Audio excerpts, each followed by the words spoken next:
በ1990ዎቹና በ2000ዎቹ የመጀመሪያ አስርተ ዓመታት የሷን ያህል ታዋቂ ሰው አልነበረም። ዕውቀትን በደንብ የሸመተች፣ ባህሏንና የሀገሯን ወግ ዘውትር ያከበረች፣ በሰራቻቸው ሥራዎችም ከበሬታን ያገኘች ሴት ናት። እንደ ባተሌ ለፍታ ሰርታ አሁን ላይ ፈታ ብላ የምትኖር ሴት ናት። በዘጠናዎቹ መጨረሻ በእሷ ፍቅር ያልተሸነፉ ጎረምሶችን ፈልጎ ማግኘት በእጅጉ ከባድ ነበር። በሥነ ምግባሯ ምስጉን፣ ለትዳሯም ታማኝ የሆነችው ይህች ሴት የበርካታ ዓለም አቀፍ ድርጅቶችም ዋና አምባሳደር ናት። ከቤተሰቧ አልፎ ለሀገሯም ኩራት የሆነችውን ይህችን ሴት በመላው ዓለም ስሟን የማያውቅ የለም ቢባል ማጋነን አይሆንም።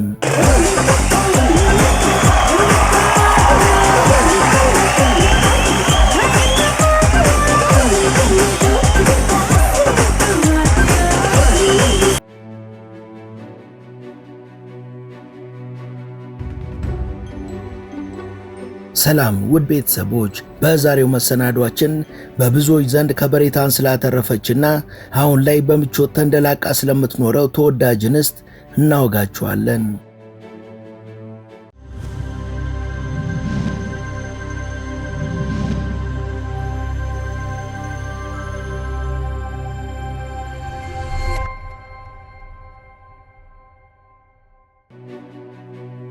ካሪና ካፑር ትባላለች። መስከረም 21 ቀን 1980 ነው የተወለደችው። ቤተሰቦቿም ጥበብ የጠራቸው በቦሊውድ ከበሬታን ያገኙ ናቸው። አባቷ ራንዳር ካፑር፣ እናቷ ደግሞ ባቢታ ይባላሉ። እሷም ገና ከልጅነቷ ጀምሮ እናትና አባቷን በመምሰል ነፍሷን ለጥበብ መስጠት፣ በትወናውም መድመቅ ነበር ምኞቷ። ከመጠምጠም መማር ይቅደም እንዲል ቢሉ ካሪናም ተዋናይ ከመሆን በፊት ፊደል መቁጠርና ዕውቀት መቅሰም ያሻል ብላ በተለያዩ ትምህርት ቤቶች ተምራለች። የመጀመሪያ ደረጃ ትምህርቷን ሙምባይ ውስጥ በሚገኘው ጃምባኒ ትምህርት ቤት፣ የሁለተኛ ደረጃ ትምህርቷን ደግሞ ዳርሃደን ከተማ በሚገኘው ዊልሃም የሴቶች ትምህርት ቤት ተከታትላለች። የመጀመሪያና ሁለተኛ ደረጃ ትምህርቷን ካጠናቀቀች በኋላም ትምህርት በቃኝ ብላ ወደ ቦሊውድ መንደር አላመራችም። ይልቁንም ዕውቀት ማግኘቷን ቀጥላበት ሚታቢ ኮሌጅ ገብታ ለ2 ዓመት ንግድ ሥራን አጥንታለች። ወደ አሜሪካ ማቅንታ ለ3 ወራት ማይክሮ ኮምፒውተርን በታዋቂው ሃርቫርድ ዩኒቨርሲቲ ተምራለች። ከዛም ወደ ሀገሯ ህንድ ተመልሳ በሙምባይ ከተማ በሚገኝ የመንግሥት ኮሌጅ ሕግን ተምራለች። ይሄኔ ነበር በትምህርቱ የምፈልገውን ያህል ገፍቼበታለሁ፣ ለሥራም ይሁን ለጠቅላላ ሕይወቴ በቂ ዕውቀትን ገብይቻለሁ ብላ የልጅነት ሕልሟ ወደ ሆነው ወደ ትወና ሙያ የገባችው። ካሪና የመጀመሪያ የፊልም ሥራዋን በፈረንጆቹ ሚሊኒየም ነበር ለሕዝብ እይታ ያበቃችው።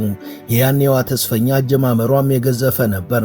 ከእሷ ቀድሞ በቦሊውድ ዝናና ተወዳጅነትን ካተረፈው ሃሽቤክ ባቻን ጋር የተጣመረችበት ሬፊውጅ የተሰኘው ይህ ፊልም ለካሪና ካፑር የበኩር ሥራዋ ሲሆን በእጅጉ የተዋጣለት ፊልም ነበር። ብዙዎችንም ከዓይን ያውጣሽ ከክፉ ይጠብቅሽ ያስባለ የላቀ የትወና አቅሟን ያሳየችበት ነው።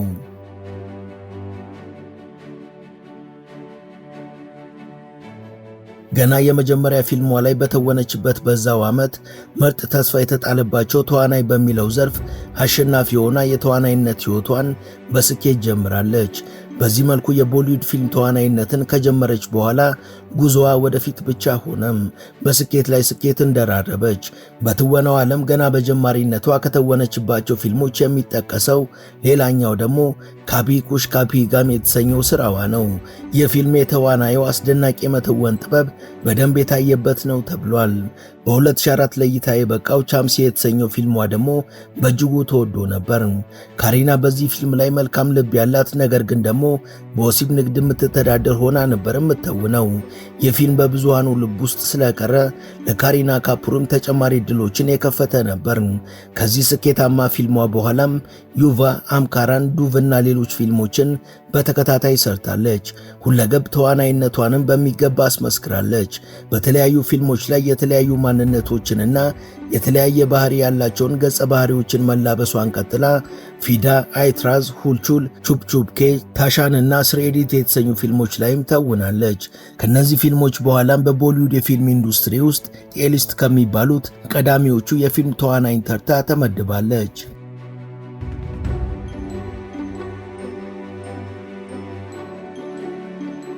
በመጀመሪያ ራሷን በትምህርት የገነባችውና በኋላም ምርጥ ተዋናይ ለመሆን የበቃችው ካሪና በሀብትና በምቾትም የምትታማ አይደለችም። ካሪና ካፑር በቦሊውድ ውስጥ ከደረጃ አንድ ተዋናዮች ተርታ የምትመደብ እንደመሆኗ የሚከፈላትም ጠቀም ያለ ገንዘብ ነው። አንዳንድ መረጃዎች እንደሚገልጹት ካሪና በአንድ ፊልም ከ67 ሚሊዮን እስከ 80 ሚሊዮን የህንድ ሩቢ ይከፈላታል። ካሪና ከትወናው በተጨማሪ የተለያዩ ታላላቅ የህንድና የዓለም አቀፍ ድርጅቶችም አምባሳደር በመሆን ጠቀም ያለ ክፍያን ታገኛለች። በችሎታዋና በብርታቷ እንዲሁም በሥነ ምግባሯ ራሷን ከፍ አድርጋ የሰቀለችው የሆሊውዷ ፈርጥ ብራንድ አምባሳደር ሆና ከምትሰራላቸው ድርጅቶች በትንሹ 35 ሚሊዮን የህንድ ሩቢ ይከፈላታል። በህንድና በመላው ዓለም በሚታወቀው ዳንስ ኢንዲያ የተሰኘው የሪያሊቲ ሾው ላይም በዳኝነት ትሳተፋለች። ካሪና ለዚህ የዳኝነት ተሳትፏም 20 ሚሊዮን የህንድ ሩቢ ተከፍሏታል። የአርቲስቷ የሀብት መጠን የህንድ ሲኒማ ምን ያህል እንዳደገና ተዋናዮቹም በተለይ ስመጥሮቹ ምን ያህል ዳጎስ ያለ ክፍያን እንደሚያገኙ ፍንትዋ አድርጎ የሚያሳይ ነው። ውድ የመሿለኪያ ላይፍ ቤተሰቦች አብራችሁን ስለሆናችሁ ከልብ እናመሰግናለን። በአጭር ጊዜ በበርካቶች ተወዳጅ የሆነችው መሿለኪያ ላይፍ ቻናል የበለጠ እንድታደግ ሰብስክራይብ ያላደረጋችሁ አንድ ጊዜ ሰብስክራይብ በማድረግ እንድንበረታ እንድታግዙን አስታውሰን ተረካችንን እንቀጥል። ካሪና ካፑር በርካታ ንብረቶችንም አፍርታለች። ተዋናይዋ በሙምባይ ከተማ በሚገኘው ፎርቹን ታወር በተሰኘ ህንፃ ላይ በተከራየችው አፓርታማ ነበር ከመላው ቤተሰቧ ጋር ለ10 ዓመት የኖረችው። ዝናዋ እየናኘ ገቢዋም እያደገ ሲመጣ ከባለቤቷ ሳይፍ አሊ ካን ጋር በመሆን በሙምባይ ከተማ ባለ 4 ፎቅ ቪላ ገዝተዋል። ቪላው ግን ዝም ብሎ ተራ ቪላ አይደለም። የአክተሯን ተወዳጅነት ዝናና ሀብቷን በሚመጥን መልኩ ጥንቅቅ ተደርጎ የተሰራ ነው። የኋላው ከሌለ የለም የፊቱ እንዲል ቢሉ የህንድን ታሪክ የሚያሳዩ ነገሮችም በዲዛይኑ ላይ ተካተውበታል። ተዋናይቷ በትምህርትም የዘለቀች እንደመሆኗ በመኖሪያ ቤቷ ሰፊና ድልቅቅ ያለ ማራኪ ቤተ መጻሕፍት ይገኛል። ህንድ በእንግሊዝ ለረጅም ዓመታት ቀኝ በመገዛቷ ከእንግሊዝ የወረሰችው ብዙ ነገር አለ። በካሪና ካፑር መኖሪያ ቤትም የተገጠሙት ፈርኒቸሮችና የቤቷ ቁሳቁሶች በእንግሊዝ ከተለመዱት ጋር የሚመሳሰሉ ናቸው። መረጃዎች እንደሚጠቁሙት ከሆነ ይህንን በራሷ ምርጫ ያሰማመረችውን ቪላ ገንብቶ ለማጠናቀቅ 550 ሚሊዮን ብር አውጥታለች።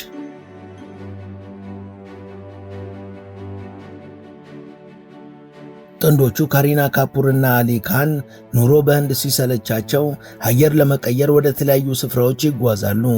አዘውትረው የሚሄዱትም ወደ ስዊዘርላንድ ነው። ታዲያ ወደ ስዊዘርላንድ ሲጓዙ እንደ ሌሎቹ ገስት ሃውስ ወይም ሎጅ ተከራይተው ሳይሆን በራሳቸው ቤት ውስጥ ነው የሚዝናኑት። ካሪና ካፑር በኒው ደልሂና በሙምባይ ጎዳናዎች ላይ ለስራና ለሽርሽር የምትጠቀምባቸው በርካታ ቅንጡ መኪኖችም አሏት። ከነዚህ መሃል መርሴዲስ ቤንዝ ኤስ ክላስ አንዱ ሲሆን የጀርመን ሰራሽ ቅንጡ መኪና የዘመኑን የመጨረሻ ደረጃ የአውቶሞቲቭ ኢንዱስትሪ ቴክኖሎጂዎችን በእጅጉ የታጠቀ ነው። ይህንን መኪና ለመግዛትም 14 ሚሊዮን የህንድ ሩቢ አውጥታለች። ሌላኛው ዘመናዊ መኪናዋ ሌክሰስ ኤልኤክስ 470 በካሪና ካፑር ጋራጅ ውስጥ ከነግርማ ሞገሱ የሚገኝ መኪና ነው። የዚህ መኪና ዋጋ ወደ 30 ሚሊዮን የህንድ ሩቢ ይደርሳል። አውዲና ሬንጅ ሮቨር ስፖርት ሱቪም ካሪና ከምትጠቀምባቸው ዘመናዊ መኪናዎች መካከል የሚጠቀሱ ናቸው።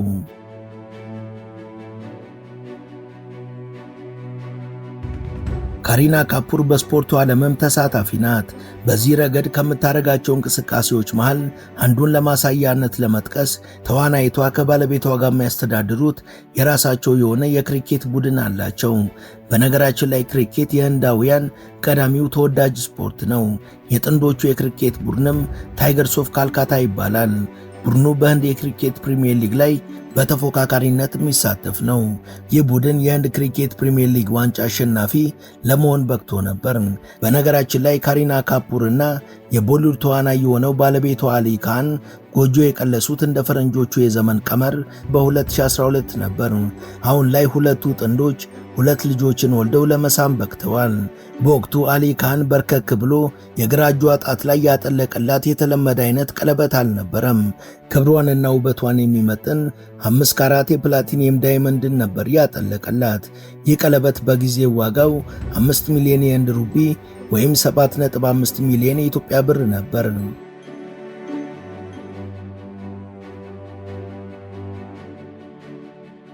ባሳለፍነው ወርሃ መስከረም የ44ኛ ዓመት የልደት በዓሏን ያከበረችው ካሪና ካፑር አሁንም በ20ዎቹ ዕድሜ ውስጥ የምትገኝ ወጣት ነው የምትመስለው።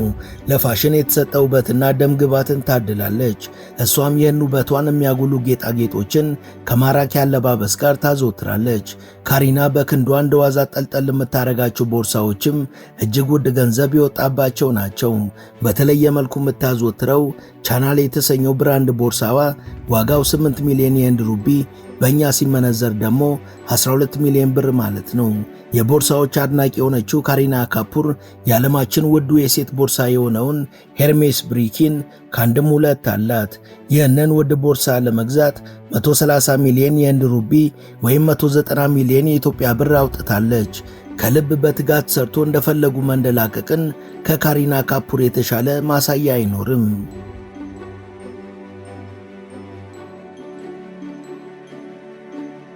ወደ ቻናላችን ቤተሰቦች የዛሬው መሰናዷችን ይህን ይመስል ነበር። እስከ ዝግጅታችን ፍጻሜ አብራችሁን ስለነበራችሁ ከልብ እናመሰግናለን። በቀጣይ ቢሰሩ የምትሏቸውን ርዕሰ ጉዳዮች ብትጠቁሙን ደስ ብሎን እንቀበላለን። ቻናላችንን ሰብስክራይብ፣ ላይክ እና ሼር በማድረግ ወዳጅነታችሁን ታጠናክሩ ዘንድ እየጋበዝን ለዛሬ በዚሁ ተሰናበትን። መልካም ጊዜ።